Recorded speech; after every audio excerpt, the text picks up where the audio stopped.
அல்லாஹுவுக்கே எல்லா புகழும் அல்ஹம்துலில்லாஹ். அன்புக்குரியவர்களே, அல்லாஹுவின் அடியார்களே, அல்லாஹு ரப்பு சுப்ஹானஹு வ தஆலா தன்னுடைய திருமறை திருக்குர்ஆனிலே மூமின்களை பார்த்து உபதேசம் செய்வான். வதக்கிர் ஃபஇன்ன ذிக்ரா தன்ஃபஉல் முஃமினீன். நபியே, நீங்கள் உபதேசம் செய்யுங்கள், அந்த உபதேசம் யாருக்கு பயனளிக்கும் என்று சொன்னால், அல்லாஹ்வையும் மறுமை நாளையும் நம்பிக்கை கொண்டிருக்கிற மூமின்களுக்கு உங்களுடைய உபதேசம் பயனளிக்கும் என்பதாக அல்லாஹ் ரப்பல் ஆலமீன் குறிப்பிடுகிறார். அதன் அடிப்படையில் அன்புக்குரியவர்களே, இந்த ஜும்மா என்கிற அமலை வெறுமனே சடங்காக சம்பிரதாயமாக பார்த்து விடாமல், இங்கே சொல்லப்பட இருக்கிற கருத்துகள் குர்ஆன் சுன்னா அடிப்படையில் இருக்கும் என்று சொன்னால், எங்களில் ஒவ்வொருவரும் அதை எங்களுடைய வாழ்க்கையில் பின்பற்றுவோம் என்கிற நல்லதொரு பிரார்த்தனையோடு அமர வேண்டுமா என்பதை கேட்டு ஆரம்பம் செய்கிறேன். எல்லாம் வல்ல அல்லாஹ்வின் அடியார்களே, சகோதரர்களே, சகோதரிகளே, அல்லாஹ் ரப்புல் ஆலமீன் மனித சமுதாயத்தை படைத்து அந்த மனித சமூகத்தில் சிலருக்கு நேர்வழியை கொடுத்து, நேர்வழியின் மூலமாக நாளை மறுமை என்கிற அந்த நிலையில் அவர்கள் தன்னிடத்திலே வெற்றி அடைந்தவர்களாக சொர்க்கத்திற்கு சொந்தக்காரர்களாக மாற வேண்டும் என்பதற்காக மூமின்களுடைய வாழ்க்கையில் ஒவ்வொரு சந்தர்ப்பத்தையும் ஒவ்வொரு கால நிலைகளிலும் பல சந்தர்ப்பங்களை அல்லாஹ் தஆலா ஏற்படுத்துகிறார். ஒவ்வொரு தனிப்பட்ட மனிதருடைய வாழ்க்கையிலும் அல்லாஹ் ரப்புல் ஆலமீன் அவனை ஈடேற்றுவதற்காக, அவனை தன்னுடைய அருளின் பக்கம் அழைத்துக் கொள்வதற்காக ஒவ்வொரு சந்தர்ப்பங்களாக அந்த மனிதனுக்கு கொடுத்து கொண்டே இருக்கிறான். அவன் தன்னுடைய தாயின் வயிற்றிலே இருந்து இந்த பூமியை சந்தித்த அந்த சந்தர்ப்பத்திலே இருந்து பிறகு மீண்டும் மண்ணறைக்குள் செல்லுகிற அந்த நேரம் வரை அல்லாஹ் ரப்புல் ஆலமீன் மனிதனுக்கு பல சந்தர்ப்பங்களை, வாய்ப்புகளை தொடர்ச்சியாக கொடுத்து கொண்டே, ஏற்படுத்தி கொண்டே இருக்கிறான். அந்த சந்தர்ப்பங்களை சரியாக பயன்படுத்துகிற மனிதன் வெற்றியாளனாக மாறி போகிறான். யாரெல்லாம் அந்த சந்தர்ப்பங்களை துளைத்துவிட்டு தனக்கு கிடைத்த நல்ல வாய்ப்பினை, தனக்கு ஏற்படுத்திய அந்த நட்பாக்கியங்களை, நல்லருளை, நல்வழியை கிடைக்கிற பொழுது துளைத்து விட்டு அதை தன்னை விட்டு கடந்து சென்ற பிறகு அதை அடைய வேண்டும் என்கிற முயற்சியில் இறங்குகிற மனிதன் நஷ்டமடைந்தவனாக, தோல்வியுற்றவனாக பார்க்கப்படுகிறான். நம்மில் பெரும்பாலானவரிடத்தில் இருக்கக்கூடிய பண்பும் இதுதான். நமக்கு கிடைக்கிற நல்வாய்ப்புகளை, சந்தர்ப்பங்களை தவற விட்டு விடுவது, சந்தர்ப்பங்களை சரியாக பயன்படுத்தாமல் விட்டு விடுவது. யாரெல்லாம் சந்தர்ப்பங்களை பயன்படுத்திக் கொள்கிறார்களோ அவர்கள் உலகத்தினுடைய வாழ்க்கையானாலும் சரி, மறுமையினுடைய வாழ்க்கையானாலும் சரி, அதை சரிவர பயன்படுத்தி முன்னேற்றத்தின் பாதையில் அவர் பயணிக்கக்கூடியவராக மாறிவிடுகிறார். அல்லாஹ் ரப்பு சுப்ஹானஹு வ தஆலா தன்னுடைய திருமறை திருக்குர்ஆனிலே மனிதனுக்கு ஏற்படுத்தப்பட்டிருக்கிற சந்தர்ப்பங்களை குறித்து சொல்லி காட்டுகிறான். அல்லதீ ஹலக்கல் மௌத வல் ஹயாத லியப்லுவக்கும் அய்யுக்கும் அஹ்ஸனு அமலா. மனிதர்களுக்கு மத்தியிலே மரணத்தையும் வாழ்க்கையையும், இந்த ரெண்டு சந்தர்ப்பங்களை அல்லாஹ் தஆலா சொல்கிறான். மரணம் என்கிற ஒரு சந்தர்ப்பம், வாழ்க்கை என்கிற ஒரு சந்தர்ப்பம். வாழ்க்கையை கொடுத்து அதில் பல நிகழ்வுகளை ஏற்படுத்தி அதில் தன்னுடைய பொருத்தத்தை அடைந்து கொள்ளுகிற மனிதன் யார் என்பதற்காக பல சந்தர்ப்பங்கள். அல்லதி ஹலக்கல் மௌத்த, நான் மரணத்தை உங்களுக்கு ஏற்படுத்தினேன். அல்லாஹ் ரப்புல் ஆலமீன் சொல்கிறான். வல் ஹயாத்த, வாழ்க்கையை ஏற்படுத்தினேன். இதற்கு உங்களில் சிறந்தவர்கள் யார் என்பதை அறிந்து கொள்வதற்காக. நாளை மறுமை நாளில் என்னிடத்திலே நீங்கள் மீட்டப்படுவீர்கள். அப்பொழுது உங்களுக்கு கொடுக்கப்பட்ட அருள்களை கொடுத்து, நியமத்துகளை குறித்து, சந்தர்ப்பங்களை குறித்து உங்களிடத்திலே விசாரிக்கப்படும் என்பதாக அல்லாஹ் ரப்பல் ஆலமீன் நினைவெடுக்கிறான் என்று சொன்னால், அன்புக்குரியவர்களே, நாம் நமக்கு கிடைக்கிற சந்தர்ப்பங்களை பயன்படுத்தக்கூடியவர்களாக இருக்கிறோமா என்பதை இந்த ஜும்மாவில் நாம் பார்க்க வேண்டும். அல்லாஹு தஆலா ஒவ்வொரு நாளும் அதிகாலை பொழுதிலே ஆரோக்கியத்தோடு தெளிந்த சிந்தனையோடு நல்ல உணர்வோடு ஈமானோடு என்னை இரவை பகலிலே புகுத்துகிற இறைவன் மீண்டும் ஒரு பகல் பொழுதில் என்னை விழிக்கச் செய்கிறான். அது ஒரு சந்தர்ப்பம். இரவிலே உறங்கிய நான் மீண்டும் மரணித்து விடாமல் உயிரோடு எழும்புகிறேனே, அல்லாஹு தஆலா எனக்கு வழங்கிய சந்தர்ப்பம் அது. அல்லாஹும்ம பிஸ்மிக அமூத் வாஹியா, இறைவா மரணத்தை கொடுக்கிறாயே, உன்னுடைய பெயரை கொண்டே நான் மரணிக்கிறேன், உன்னுடைய பெயரை கொண்டே நான் திரும்ப ஹயாத்துக்கு வருகிறேன். சொல்லிவிட்டு தானே உறக்கத்திற்கே செல்லுகிறோம். உறக்கம் என்பது ஒரு மரணம் இல்லையா? அல்லாஹு தஆலா மீண்டும் நம்மை திரும்ப எழுப்பினால் அது நமக்கு ஒரு சந்தர்ப்பம். அல்லாஹு தஆலா நமக்கு ஏற்படுத்திய வாய்ப்பு, அல்லாஹு தஆலா நமக்கு கொடுத்திருக்கிற அருள். அந்த அருளை நாம் பயன்படுத்துகிறோமா?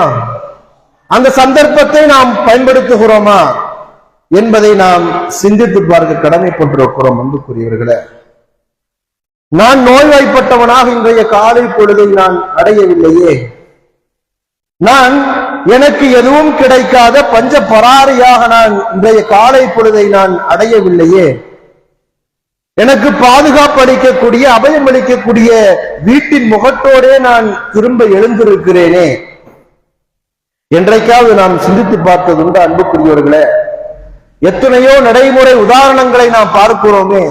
உறக்கத்திற்கு சென்ற மனிதன் திரும்ப எழும்புவதில்லை. உறக்கத்திற்கு சென்ற மனிதன் எந்த பாதுகாப்போடு படுத்தானோ அந்த பாதுகாப்புகளை எல்லாம் இழந்தவனாக, உடைமைகளை இழந்தவனாக திரும்ப எழும்புகிற காட்சிகளை பார்க்கிறோம். ஆரோக்கியத்தை இழந்தவனாக எழும்புகிற காட்சிகளை பார்க்கிறோம். அல்லாஹு தஆலா மீண்டும் மீண்டும் எனக்கும் உங்களுக்கும் ஒவ்வொரு சந்தர்ப்பங்களையாக ஏற்படுத்துகிறானே, அந்த சந்தர்ப்பத்தை நாம் பயன்படுத்தினோமா? சந்தர்ப்பத்தை பயன்படுத்தி அல்லாஹுக்கு நாம் நன்றி செலுத்தினோமா என்பதை சிந்தித்து பார்க்க கடமைப்பட்டிருக்கிறோம். அன்புக்குரியவர்களே, நேற்றைய நிகழ்வு உலகம் அறிந்த, உலகம் விறுவிறுப்பாக பேசிய நம்முடைய நாட்டினுடைய மிகவும் துக்ககரமான சோககரமான ஒரு நிகழ்வு, விமான விபத்து. ஒரு 2.25 மணி அளவில குஜராத்திலே இருக்கிற சர்தார் வல்லபாய் பட்டேல் என்று சொல்லப்படுகிற விமான நிலையத்திலே இருந்து புறப்பட்ட 200க்கும் மேற்பட்ட மனிதர்களை சுமந்து பிரிட்டனை நோக்கி புறப்பட்ட அந்த விமானம், அந்த விமானத்திலே அமர்ந்திருந்த மனிதருடைய என்ன ஓட்டம் சிந்தித்து பாருங்கள். அன்புக்குரியவர்களே, எத்தனையோ எதிர்கால கனவுகளோடு, எதிர்கால திட்டங்களோடு, வாழ்க்கையில் அடுத்த கட்டத்தை நோக்கி சுற்றுலா பயணிகளாக, வேலை வாய்ப்புக்காக, மேல் படிப்புக்காக, உறவுகளை சந்திப்பதற்காக எத்துணை திட்டங்கள், எத்துணை முன்னெடுப்புகள், எத்துணை தன்னுடைய வாழ்க்கையை குறித்த கனவுகளோடு அந்த மக்கள் பயணித்திருப்பார்கள் என்பதை நாம் சிந்தித்து பார்க்க கடமைப்பட்டிருக்கிறோம். அன்புக்குரியவர்களே, இப்படித்தான் வாழ்க்கை, இப்படித்தான் மனிதன் போடுகிற வாழ்க்கையினுடைய திட்டம். அல்லாஹ் ரப்புல் ஆலமீன் அவன் ஒரு திட்டத்தை ஏற்படுத்தி வைத்திருக்கிறான். நமக்கான திட்டம் அது. நம்மில் ஒவ்வொருவருக்குமான திட்டத்தை அல்லாஹு தஆலா தீர்மானித்து ஏற்படுத்தி எழுதிவிட்டான். அல்லாஹ்வின் அடியார்களே, நமக்கு கிடைப்பதெல்லாம் சந்தர்ப்பங்கள், அத்துணையும் சந்தர்ப்பங்களே. அந்த சந்தர்ப்பங்களை நாம் இருக்கை எண் 11 அமர்ந்திருந்த ஒரே ஒரு நபரை மாத்திரம் அல்லாஹு தஆலா காப்பாற்றி வெளியேற்றி தன்னுடைய ஆற்றலை, தன்னுடைய ஆளுமையை, தன்னுடைய ஆதிக்கம் இல்லாமல் இந்த செய்தியை மீண்டும் ஒரு முறை நிரூபித்திருக்கிறான் என்று சொன்னால், நாம் என்ன மனோநிலையில், என்ன நம்பிக்கையில் இந்த உலகத்தை, இந்த உலகத்தினுடைய வாழ்க்கையை நாம் கழித்துக் கொண்டிருக்கிறோம், கடந்து கொண்டிருக்கிறோம் என்பதை சீர்தூக்கி பார்க்க வேண்டும். நமக்கு கிடைக்கிற சந்தர்ப்பங்களை நாம் சரியாக பயன்படுத்துகிறோமா? நபிகள் நாயகம் ஸல்லல்லாஹு அலைஹி வஸல்லம் அவர்கள் சொன்னார்கள், ஒரு 5 விதமான சந்தர்ப்பங்களை குறித்து அல்லாஹ்வின் தூதர் சொன்னார்கள். அந்த சந்தர்ப்பங்கள் எல்லாம் உங்களுக்கு மத்தியிலே ஏற்படுவதற்கு முன்னால் நீங்கள் அவற்றையெல்லாம் நீங்கள் பயன்படுத்திக் கொள்ளுங்கள். அல்லாஹ்வின் தூதர் சொல்றாங்க, கால ரசூலுல்லாஹி ஸல்லல்லாஹு அலைஹி வஸல்லம், அல்லாஹ்வின் தூதரிடத்திலே ஒரு மனிதர் வருகிறார். லிரஜுலின் வஹவ யைலுஹு, ஒருவருக்கு அல்லாஹ்வின் தூதர் அறிவுரை கூறுகிறார். ஒரு மனிதருக்கு, ஒரு நபி தோழருக்கு அறிவுரை கூறுகிறார். அது என்ன அறிவுரை? ஓ மனிதரே, யகதனிம் ஹம்சன் கப்ல ஹம்சின், நண்பரே, தோழரே, உங்களிடத்திலே ஒரு 5 நிகழ்வுகள், நிலைகள் வருவதற்கு முன்னால், சந்தர்ப்பங்கள் வருவதற்கு முன்னால் 5 சந்தர்ப்பங்களை நீங்கள் பயன்படுத்திக் கொள்ளுங்கள். ஆக சுருக்கமாக மனித வாழ்க்கைக்கு தேவையான ரத்தின சுருக்கமாக ஒரு 5 செய்திகளை அந்த நபித்தோழரிடத்திலே சொன்னார்களே, ஒட்டுமொத்த இஸ்லாமிய சமுதாயத்திற்கும் படிப்பனையாக சொன்னார்கள் நபிகள் நாயகம் ஸல்லல்லாஹு அலைஹி வஸல்லம் அவர்கள். 5 செய்தி சொல்றாங்க. முதலில் சொன்னார்கள், சபாபக கபல ஹிராமிக், உங்களிடத்திலே வந்துவிடும். என்ன வந்துடும்? ஹராமிக், ஹிராமிக், முதுமை வந்துடும் உங்கள்கிட்ட. நீங்கள் எப்படி குழந்தையாக பிறந்தீர்களோ அப்படியே நீங்கள் இருக்க போவதில்லை. நீங்கள் 15 பருவத்தை அடைவீர்கள், வாலிப பருவத்தை அடைவீர்கள், அதே போல முதுமையும் நீங்கள் அடைவீர்கள். அந்த முதுமை உங்களிடத்திலே வருவதற்கு முன்னால் சபாபக கப்ல ஹிராமிக், இளமையை பயன்படுத்திக் கொள்ளுங்கள். முதுமை உங்களிடத்திலே வரும். வருவதற்கு முன்னால் உங்களுக்கு வழங்கப்பட்டிருக்கிற சந்தர்ப்பம் இந்த இளமை, இதை பயன்படுத்திக் கொள்ளுங்கள். இளமையை கொண்டு என்னவெல்லாம் உங்களால் செய்துவிட முடியுமோ, நல்ல காரியங்கள், நல்ல அமல்களாக எவற்றையெல்லாம் இந்த உலகத்திலே செய்துவிட முடியுமோ அவற்றையெல்லாம் நீங்கள் செய்துவிடுங்கள். ஒரு நேரம் வரும் என்று நீங்கள் எதிர்பார்த்துக் கொண்டிருக்கிறார்கள். உங்களுக்கு வழங்கப்பட்டிருக்கிற ஒவ்வொரு நாளும், ஒவ்வொரு மணித்தியாலமும் சந்தர்ப்பங்களை அன்புக்குரியவர்கள், அல்லாஹ் அடியார்களே, இல்ல இன்னும் நான் முதுமையை தொடவில்லை, முதுமையை நோக்கி என்னுடைய பயணம், முதுமையை தொடுவதற்கு இன்னும் வெகு நீண்ட காலம் இருக்கிறது என்கிற மமதையில் நம்மால் வாழ்ந்துவிட முடியாது. குல்லு நஃப்ஸுன் தாயிகத்துல் மௌத், என்றைக்கு மரணிப்போம், எங்கு மரணிப்போம் என்பதை யாராலும் சொல்லிவிட முடியாது என்கிற உண்மையை உணர்ந்தவர்கள் தானே நாம் நம்முடைய இளமையை, இந்த சந்தர்ப்பத்தை முறையாக நாம் பயன்படுத்துகிறோம். அன்புக்குரியவர்களே, இளமையில் என்னால் செய்ய முடிகிற அமல்களை நான் செய்து விட்டேனா? வணக்க வழிபாடுகளை, அல்லாஹுக்காக நான் முன்னெடுக்கிற பணிகளை துணிச்சலாக மனோதிடத்தோடு வாலிப முறுக்கோடு வாழ்கிற இந்த நேரத்தில் என்னால் செய்ய முடிகிற அமல்களை, கொஞ்சம் உடலில் பலகீனம் ஏற்படுகிற பொழுது, முதுமையை தொடுகிற பொழுது என்னால் அந்த அமல்களை எல்லாம் செய்ய முடியாது. இளமைக்கு அல்லாஹு தஆலா அப்படி ஒரு ஆற்றலை கொடுத்திருக்கிறான். திருமறை திருக்குர்ஆன் இளமையை ஆற்றல் என்று வர்ணிக்கிறது. இந்த இளமை பருவத்தை அது ஒரு ஆற்றல், கூவத், வலிமை, அது ஒரு வலிமை. அந்த வலிமையை நீங்கள் எப்படி பயன்படுத்தினீர்கள்? அது சென்றதற்கு பின்னால் உங்களால் அதை பயன்படுத்திவிட முடியாது. அந்த காலத்தை, அந்த சந்தர்ப்பத்தை, அந்த பருவத்தை கடக்கிற பொழுது இளமையில் செய்த அமல்களை முதுமையில் செய்ய முடியாது. இப்ப பார்க்கிறோம், அல்லாஹ் தஆலா நமக்கு ஒரு 25 ஆண்டு காலத்தை, 30 ஆண்டு காலத்தை, 40 ஆண்டு காலத்தை இளமையோடு நல்ல ஆரோக்கியத்தோடு வாழ வைத்தானே. இந்த இளமையை கொண்டு நான் அல்லாஹுக்கு நன்றியுடையவனாக இருந்திருக்கிறேனா? அல்லாஹுக்கு அதிகமான சுஜூதுகளை செய்திருக்கிறேனா? மார்க்கத்தினுடைய பணியை செய்திருக்கிறேனா? என்னுடைய தாய் தந்தையருக்கு நான் உபகாரமாக இருந்திருக்கிறேனா? இந்த தாய் தந்தையருடைய செய்தி இருக்கா இல்லையா? மிகச்சிறந்த சந்தர்ப்பம் அன்புக்குரியவர்களே, அல்லாஹ்வுடையார்களே, நமக்கு வயது முதிர்ந்த தாய் தந்தையர்களில் இருவரோ அல்லது ஒருவரோ நம்மிடத்திலே இருக்கிற அந்த சந்தர்ப்பம் என்பது மிகப்பெரிய பாக்கியம் நமக்கு. அதை கடந்து விட்டால் திரும்ப எடுக்க முடியாது. மரணித்து விட்டார்கள் என்று சொன்னால், நம்மை விட்டு பிரிந்து விட்டார்கள் என்று சொன்னால் அவர்களுக்காக நாம் பணிவிடை செய்து விட முடியாது. இன்றைக்கு நம்முடைய சமூகத்தினுடைய இளைஞர்கள் இந்த பாக்கியத்தை இருக்கிற பொழுதே இழந்து கொண்டிருக்கிறார்கள். நம்முடைய சகோதரிகளை இழந்து கொண்டிருக்கிறார்கள். மிகச்சிறந்த பாக்கியம், சொர்க்கத்தை அடைவதற்காக நபிகள் நாயகம் ஸல்லல்லாஹு அலைஹி வஸல்லம் அவர்கள் சொன்னார்கள், உடைய தாயினுடைய காலடியிலே சொர்க்கம் இருக்கிறது என்று சொன்னார்கள். இந்த சந்தர்ப்பத்தை நாம் இழந்து விட்டோம் என்று சொன்னால்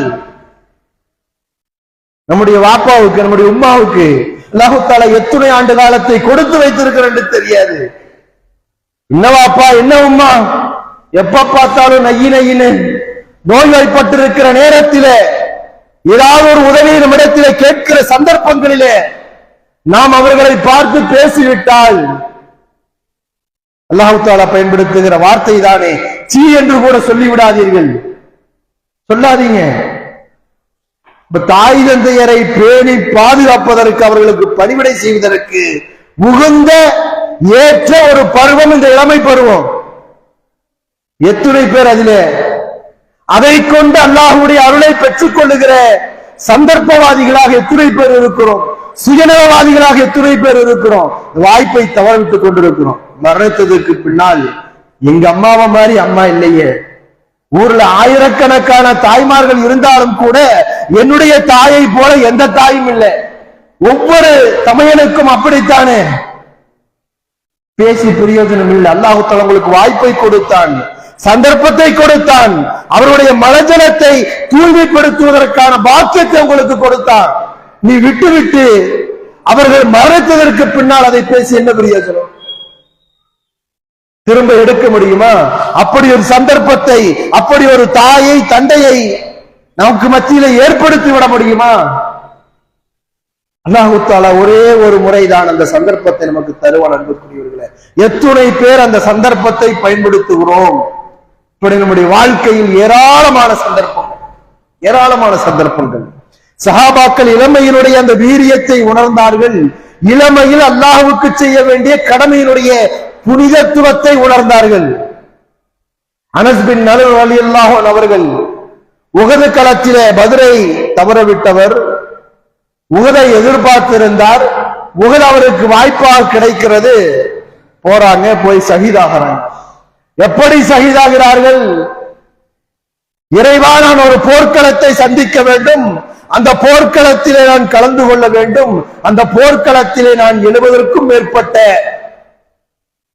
காயங்களோடு மரணிக்க வேண்டும், என்னுடைய உடல் பல கூறுகளாக வெட்டப்பட வேண்டும், அதோடு நாளை மறுமை நாளில் உன்னுடைய சன்னிதானத்தில் உன்னை நான் சந்திக்க வேண்டும் என்று ஒரு இளைஞன் அல்லாஹ்விடத்திலே பிரார்த்தனை செய்துவிட்டு உஹதுடைய களத்தை சந்தித்தார் என்கிற செய்தியை பார்க்கிறோம். அவருடைய சகோதரி அவரை அடையாளப்படுத்துகிறார். அவர் அணிந்திருந்த ஒரு மோதிரத்தை கொண்டு இவர் அனஸ் பின் நலர்தான் அடையாளம்.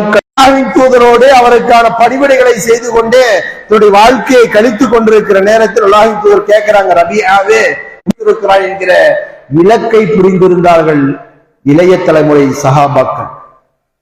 அவர்கள் செய்த தியாகம் தான் இன்றைக்கு நாமும் இஸ்லாத்தை பேசிக் கொண்டிருக்கிறோம் என்று சொன்னால், பின்பற்றிக் கொண்டிருக்கிறோம் என்று சொன்னால், அவர்கள் இளமையினுடைய முறுக்கை இந்த மார்க்கத்திற்காக பயன்படுத்தினார்கள். அப்ப இந்த இளமை பருவம் என்பது அல்லாஹு தஆலா நமக்கு கொடுத்திருக்கிற சந்தர்ப்பம். அன்புக்குரியவர்களே, இந்த சந்தர்ப்பத்தை கொண்டு என்னுடைய மார்க்கத்திற்கு, என்னுடைய தீனுல் இஸ்லாத்திற்கு சந்தர்ப்பத்தை நீங்கள் பயன்படுத்துங்கள். நபிகள் நாயகம் ஸல்லல்லாஹு அலைஹி வஸல்லம் நாம் கொடுத்திருக்கிறோமே. இன்றைக்கு நாம் பார்க்கிறோம் பல தோழர்களை, சகோதரர்களை நின்று தொழ முடிய அல்லாஹு தஆலா ஏற்படுத்தி இருக்கிற மிகப்பெரிய சந்தர்ப்பமா இல்லையா? ஆரோக்கியம் அறிவிப்புகளை எல்லாம் செய்து கொண்டே இருக்கிற அந்த நேரத்தில் 2 விமானிகளில் ஒருவர் அல்லாஹ்வை ஏற்றுக்கொண்ட முஸ்லிம். அவருக்கு அந்த நேரத்தில் தான் இறுதி நேரத்தை சந்திக்க போகிறோம் என்கிற அந்த தெளிவும் அந்த புரிதலும் ஏற்பட்டவுடனே அவர் முன்னெடுப்பதற்கு பல காரணங்களும் வேலைகளும் அங்க இருந்து, அப்படித்தானே? எப்படியாவது இதிலே இருந்து நம்மை தற்காத்துக் கொள்ள வேண்டும் என்பதுதான் மனிதனுடைய முயற்சி. அது தோல்வியுறுகிற பொழுதுதான் அவன் மரணம் என்கிற அந்த சந்தர்ப்பத்தை அடைகிறான். நாம் செய்கிற மருத்துவமானாலும் சரி, நாம் செய்கிற பாதுகாப்புகளானாலும் சரி, அனைத்தும் நம்முடைய உயிரை காப்பாற்றிக் கொள்வதற்கு. அப்படி மரணத்தினுடைய இறுதி நேரத்தை எண்ணிக்கொண்டிருக்கிற அந்த விமானத்திலே பயணித்த அனைத்து பயணிகளையும் பார்த்து அந்த நேரத்தில் ஒரு பிரச்சாரம் செய்கிறார். என்ன செய்கிறாரு? நீங்கள் ஏன் படைத்த ஒருவனை மாத்திரம் வணங்கக்கூடாது என்கிற அல்லாஹ்வை குறித்த அறிமுகத்தை விமானத்திலே பயணித்த அனைவருக்கும் எடுத்துச் சொல்லுகிறார். யார் இறைவனை ஏற்றுக்கொண்ட அந்த சந்தர்ப்பத்திலே அதே நிலையிலே மரணிக்கிறாரோ அவருக்கு படைத்த கடவுள் சொர்க்கம் என்கிற உன்னதமான ஒரு ஏற்பாட்டை தருகிறான் என்கிற செய்தியை அந்த விமானி சொல்லுகிறார். அந்த இடத்திலே தாவாவுடைய களத்தை அமைத்துக் கொள்ளுகிறார். விமானமும் விபத்திலே சிக்கிக் கொள்ளுகிறது. அதிலே இருக்கிற அனைவரும் மாண்டு விடுகிறார்கள். இந்த செய்தி விமானத்தினுடைய இந்த பிளாக் பாக்ஸ் என்று சொல்லப்படுகிற கருப்பு பெட்டியை எடுத்து பரிசோதித்த பொழுது அங்கே நடந்த உரையாடல்களை அவர்கள் கண்டு அதை வெளியிட்டார்கள் என்று சொன்னால், இல்லாமல் அல்லாஹ்வுடையார்களே, நாம் சந்தர்ப்பங்களை பயன்படுத்த வேண்டும். நாம் என்றைக்காக இருந்தாலும் ஒரு நாள் அல்லாஹ்வுடைய அழைப்பை விரும்பினாலும் வெறுத்தாலும் நிச்சயம் ஏற்றியாக வேண்டும். அதற்கு முன்னால் நமக்கு கிடைத்திருக்கிற எல்லாம் சந்தர்ப்பம் தான். எத்துணை பேர் அல்லாஹ்வை அறிமுகம் செய்திருப்போம். நம்முடைய நண்பர்களோடு, நம்முடைய அண்டை வீட்டார்களோடு, நம்முடைய ஊரில் வசிக்கிற இன்னவர மாற்று மத சகோதரர்களுக்கு அல்லாஹ்வை நாம் அறிமுகம் செய்திருப்போமா? எத்துணை சந்தர்ப்பங்கள் கிடைத்திருக்கும். 1 மணி நேரம் 2 மணி நேரம் அவர்களோடு பேசுகிற, பரஸ்பரம் பரிமாறிக்கொள்ளுகிற எண்ணற்ற சந்தர்ப்பங்களை அல்லாஹ் தஆலா நமக்கு வழங்கி இருக்கிறானே, அந்த சந்தர்ப்பங்களை எல்லாம் நாம் பயன்படுத்தினோமா? அவர் பயன்படுத்தினார். விமானத்தினுடைய இறுதி நேரத்தில் கூட என்னுடைய இறுதி பேச்சு அல்லாஹ்வை அறிமுகம் செய்கிற அந்த பேச்சாக இருக்க வேண்டும். அதை பேசியே மரணித்தார். சிந்தித்து பார்க்க கடமைப்பட்டிருக்கிறோம் என்று கூறுகிறார். அல்லாஹ் தஆலா எல்லாவற்றையும் நமக்கு வாய்ப்புகளாக கொடுத்துக் கொண்டே இருக்கிறார். இந்த வாய்ப்பை நாம் என்னவாக நினைத்துக் கொண்டிருக்கிறோம் என்று சொன்னால், இன்னும் பல நூற்றாண்டுகள் அல்லது பல ஆண்டுகள் இந்த பூமியிலே நாம் ஆரோக்கியத்தோடு நல்ல வாய்ப்புகளோடு நாம் வாழ்வேன். இங்க அவர் மரணிச்சிட்டார், இவர் மரணிச்சிட்டார், இப்படி ஒரு சம்பவம் நடந்துருச்சு, இப்படி பொருளாதாரத்தில் ஒரு இழப்பு ஏற்பட்டு விட்டது, நோய்வாய்ப்பட்டு விட்டார், எல்லாம் எனக்கானதல்ல, அது அவருக்கானது. அப்படியா? இன்னா லில்லாஹி வ இன்னா இலைஹி ராஜிஊன். நான் எதற்கும் முற்படாதவன் போல, எல்லாவற்றையும் விட்டு அல்லாஹ் தஆலா என்னை பாதுகாத்தவனை போல, எதிர்கால திட்டத்தை குறித்து தெரிந்தவனை போல நான் ஒரு மமதையில் வாழ்ந்து கொண்டிருக்கிறேனே.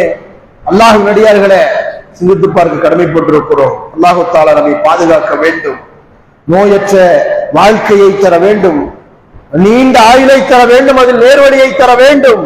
ஆனாலும் அல்லாஹ் தஆலா நமக்கான விதியை எப்படி எழுதியிருக்கிறான் நம்மால் சொல்ல முடியாது. மருத்துவமனைகளுக்கு சென்று பாருங்கள், நோயாளிகளை பாருங்க.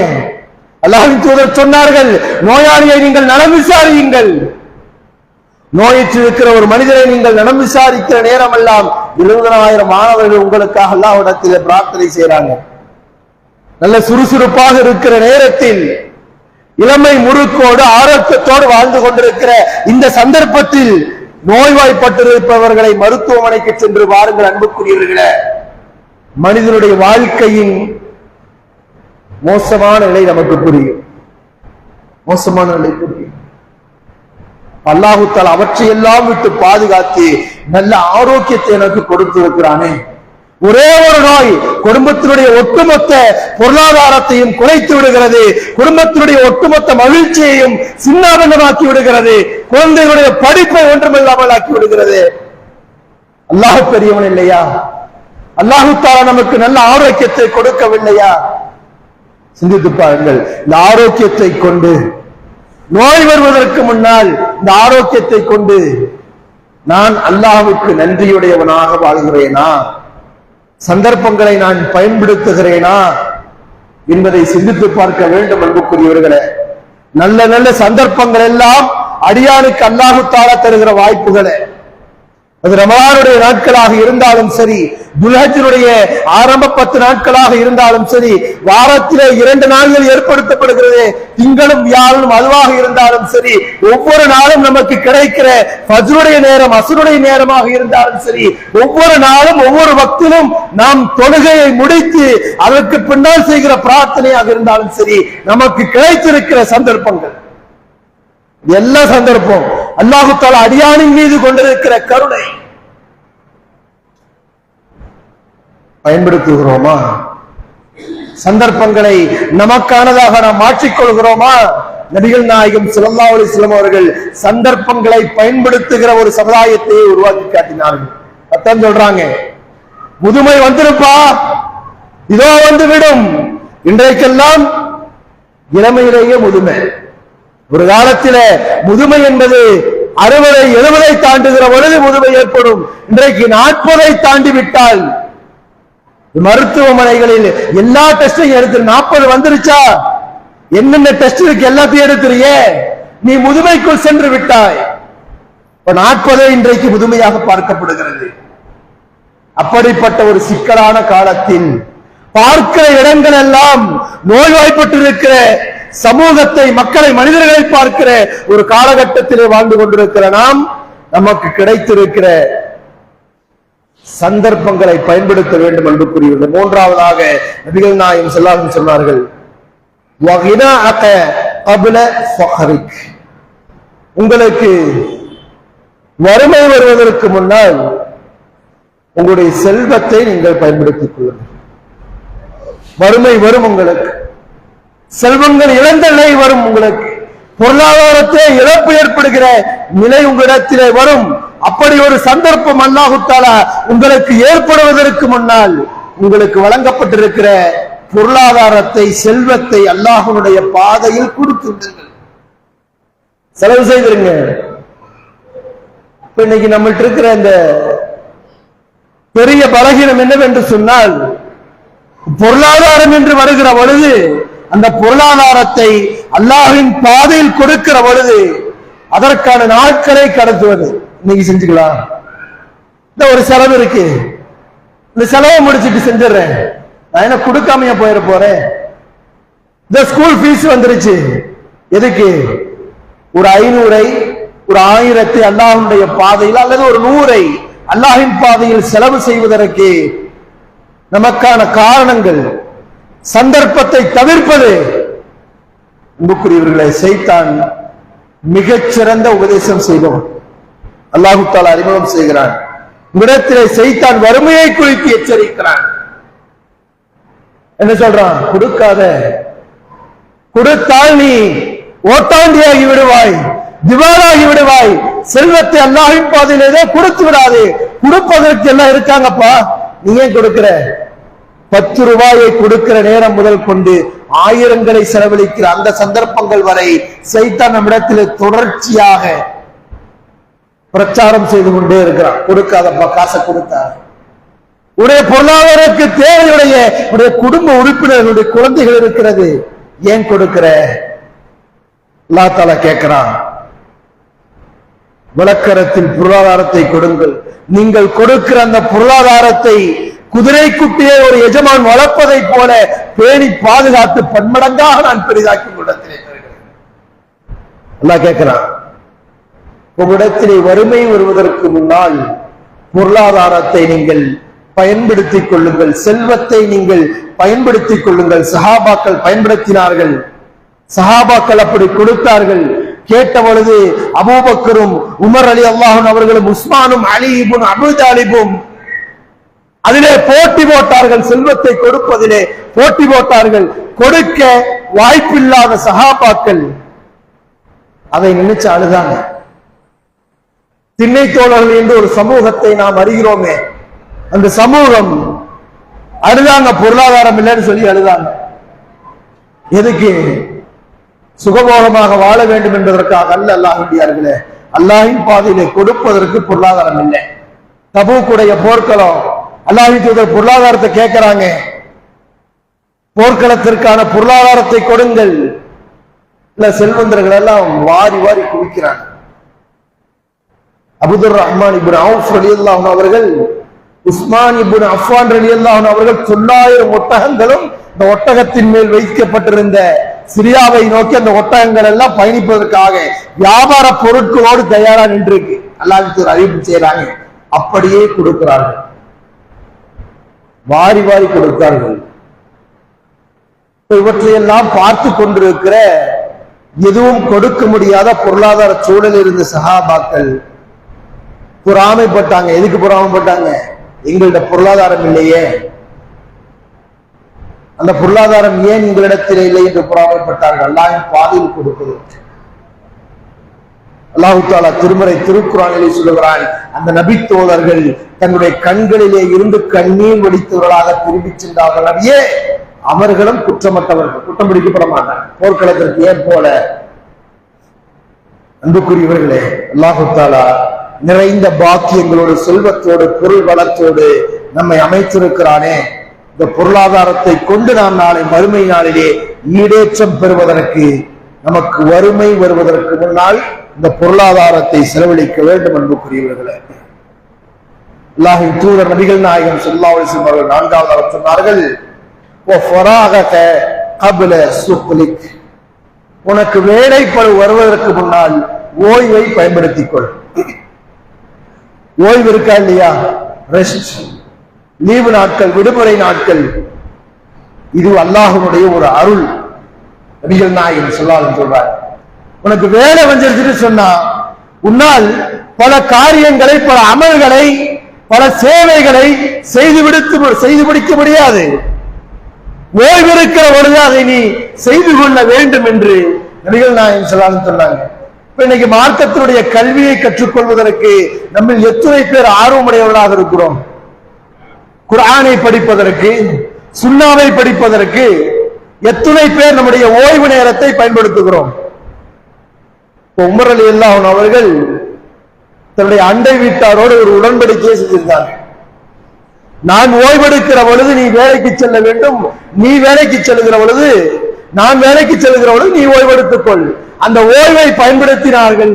அல்லாஹ்வின் தூதருக்கு அருகிலேயே இருந்து மார்க்கத்தை படித்துக் கொண்டார்கள். மார்க்கத்தை படிப்பதற்கு நம்முடைய ஓய்வை பயன்படுத்துகிறோமா? விடுமுறை நாட்களில் நம்முடைய நேரங்கள் எப்படி கழிக்கப்படுகிறது? மொபைல் போன்லயே பெரும்பாலான நேரம் கழிக்கப்படுது. ஸ்க்ரோல் பண்ணிட்டே இருக்கோம். என்ன பண்றோம்? ஆபாசம், மறுவறுப்பு, தேவையில்லாத கேளிக்கைகள். அல்லாஹ்வினடியார்கள், அல்லாஹ் தஆலா நமக்கு சந்தர்ப்பத்தை கொடுத்திருக்கிறான். அது ஒரு பாக்கியம். விடுமுறை ஒரு பாக்கியம், ஓய்வு ஒரு பாக்கியம். ஒரு வசனம் அல்லது 2 வசனம் அல்லது ஒரு நபிமொழி அல்லது ஒரு நல்ல செய்தி அல்லது சமூகத்திற்கான ஒரு சேவை, எதில் என்னை நான் ஈடுபடுத்திக் கொண்டிருக்கிறேன்? சிந்தித்து பாருங்கள். அல்லாஹ்வினடியார்களாக நபிகள் நாயகம் ஸல்லல்லாஹு அலைஹி வஸல்லம் அவர்கள் ஒரு மூமினுக்கு தேவையான, முஸ்லிமுக்கு தேவையான, தன்னுடைய வாழ்க்கையில் ஈடேற்றம் பெறுகிற நல்ல நல்ல சந்தர்ப்பங்களை நமக்கு அறிமுகம் செய்தார்கள், சுட்டிக்காட்டி இருக்கிறார் என்று சொன்னார். அவற்றை சரியாக பயன்படுத்தினாலே மறுமை நாளில் வெற்றி அடைகிற நல்ல மக்கள் அல்லாஹ் தஆலா என்னையும் உங்களையும் ஆக்கி அருள் புரிவானார்.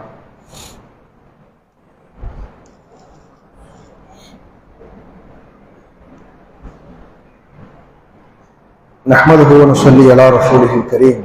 اللهم صل على محمد وعلى آل محمد كما صليت على إبراهيم وعلى آل إبراهيم إنك حميد مجيد. اللهم بارك على محمد وعلى آل محمد كما باركت على إبراهيم وعلى آل إبراهيم إنك حميد مجيد. எல்லாம் வல்ல அல்லாஹ்வுடைய நபிகள் நாயகம் ஸல்லல்லாஹு அலைஹி வஸல்லம் அவர்கள் ஒரு மனிதனுக்கு உபதேசம் செய்கிற பொழுது அவருக்கு கிடைக்கிற சந்தர்ப்பங்களை, என்னென்ன சந்தர்ப்பங்களை எல்லாம் பயன்படுத்த வேண்டும் என்கிற அந்த வரிசையில இறுதியாக சொன்னார்கள், உனக்கு மரணம் வருவதற்கு முன்னால் உனக்கு கொடுக்கப்பட்டிருக்கிற இந்த ஆயுளை, இந்த காலத்தை, ஹயாத்தை பயன்படுத்திக் கொள்கிற நபிகள் நாயகம் ஸல்லல்லாஹு அலைஹி வஸல்லம் சொன்னார். ஒரு மனிதனுடைய பாவ மன்னிப்பு அவன் மரணத்தை சந்திக்கிற அந்த நேரம் வரை அல்லாஹ் தஆலா அவனிடத்திலே இருந்து பாவ மன்னிப்பை ஏற்றுக்கொள்கிறான்.